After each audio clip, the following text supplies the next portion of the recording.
নামাজ ছেড়ে দিয়েছো, তওবা করো, মাফ করে দেবো। জেনা করেছো, তওবা করো, মাফ করে দেবো। আকাশ সমান গুনাহ করেছো, তওবা করো, মাফ করে দেবো। আল্লাহু আকবার। শুধু তাই নয়, আল্লাহ বলেন বান্দা যখনই তওবা করবি তোরে আমি পছন্দ করি। আল্লাহর রাগ যেন আমাদের মধ্যে চলতে না থাকে, আল্লাহর রাগকে কমাতে হবে। আল্লাহর রাগকে আমাদেরকে কমাতে হবে। এই রাগ কমানোর জন্য আমাদের কি করা দরকার? আমাদেরকে কি করতে হবে? আল্লাহর রাগ কমিয়ে দেয়, আল্লাহর গজবকে কমিয়ে দেয়। আল্লাহর সকল ধরনের বান্দার প্রতি যে ক্রোধ থাকে, এটাকে কমানোর জন্য সবচেয়ে উৎকৃষ্ট মাধ্যম হলো তওবা। বলেন কি? তওবা। তওবার মাধ্যমে আল্লাহ সুবহানাহু ওয়া তাআলা আমাদেরকে পছন্দ করেন।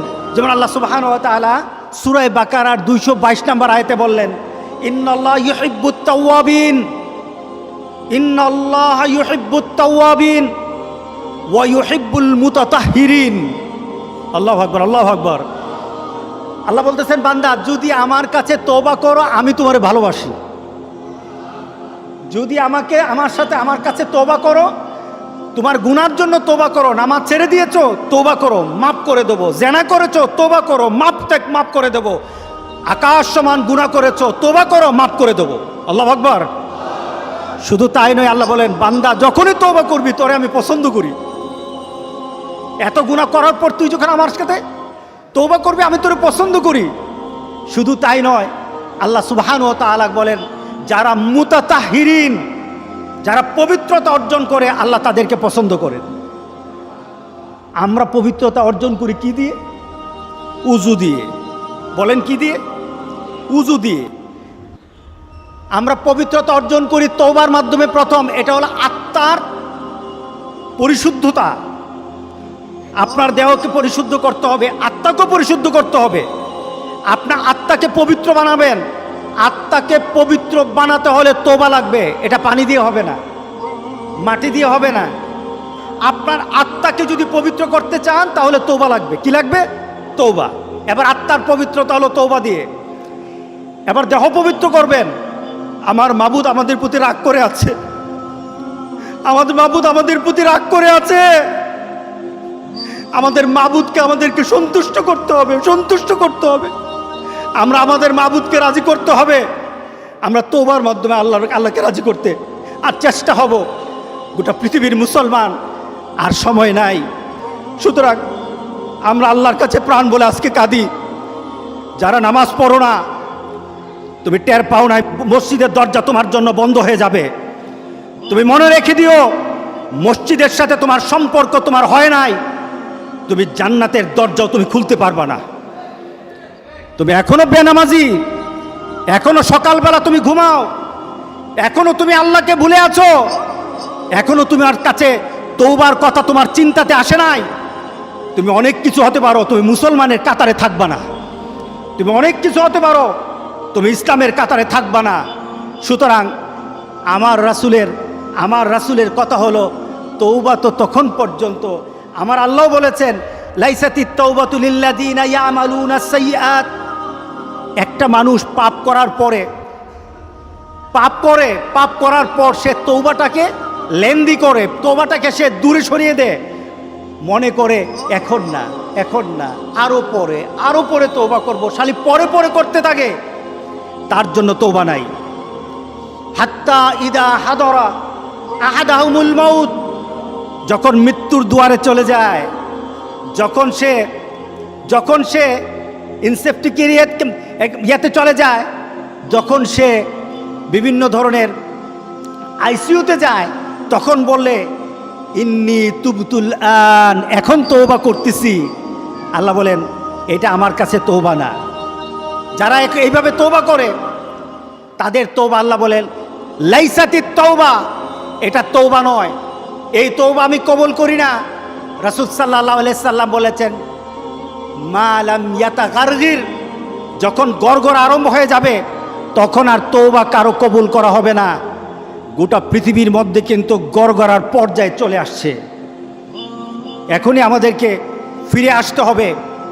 আমরা যদি মুমিন হই, রাসূল সাল্লাল্লাহু আলাইহি সাল্লাম আমাদেরকে বলেছেন আমাদের জীবনটা, মুমিনের জীবনটা হবে আশ্চর্যজনক, আর কাফেরের জীবনটা হবে ভীতিকর। আমরা আশ্চর্যজনক জীবনের কথা রাসূল বলেছেন। কিভাবে? ইন আমারাহু কুল্লুহু লাহু খাইর। এই মুমিনের প্রত্যেকটি জিনিস হলো কল্যাণকর, প্রত্যেকটি কাজ তার মঙ্গলের জন্য। যখন সে লাইসা যালিকা লি আহাদিন ইল্লাল মুমিনিন, এটা শুধু মুমিনদের জন্য হয়ে থাকে, প্রত্যেকটি কাজই তার কল্যাণের জন্য। ধরুন আমরা যখন কোনো জিনিস আমাদের ভালো লাগে, আমাদের কোনো জিনিস যখন ভালো লাগে তখন আমরা কি পড়ি? আলহামদুলিল্লাহ। কোনো একটা জিনিস আমাদের হারিয়ে গেল, কেউই মারা গেল, কেউ বা দুশ্চিন্তায় পড়ে গেলাম, তখন আমরা কিন্তু রাগ করি না, তখন আমরা পেরেশান হই না, তখন আমরা পড়ি ইন্না লিল্লাহ। এটা মুমিনের চরিত্র। মুমিন কখনো পেরেশান হয় না, ইন্না লিল্লাহ। মুমিন নিজেকে ওইভাবে চিন্তা করে। এরপর রাসূল সাল্লাল্লাহু আলাইহি সাল্লাম বলছেন ইন আসাবাতহু সাররাউ শাকারা, যখন সে আনন্দ চিত্তে কোনো জিনিস পায় তখন সে কৃতজ্ঞতা প্রকাশ করে, আলহামদুলিল্লাহ বলে। ফাকানা খায়রান লা, এটা তার জন্য ভালো। ওয়াইন আসাবাতহু দাররা সাবারা, যখন সে বিপদে পড়ে যায় আমরা ধৈর্য ধারণ করি। আমরা কি করি? ধৈর্য ধারণ করি। আমরা পেরেশান হব না, তবে আমরা চিন্তামুক্ত হব না তা নয়। আমাদের চিন্তা হবে মৌত নয়, আমাদের চিন্তা হবে আমার আল্লাহর গজব আর আমার আল্লাহর অসন্তুষ্টি। এটাই হবে আমাদের সবচেয়ে বড় চিন্তা।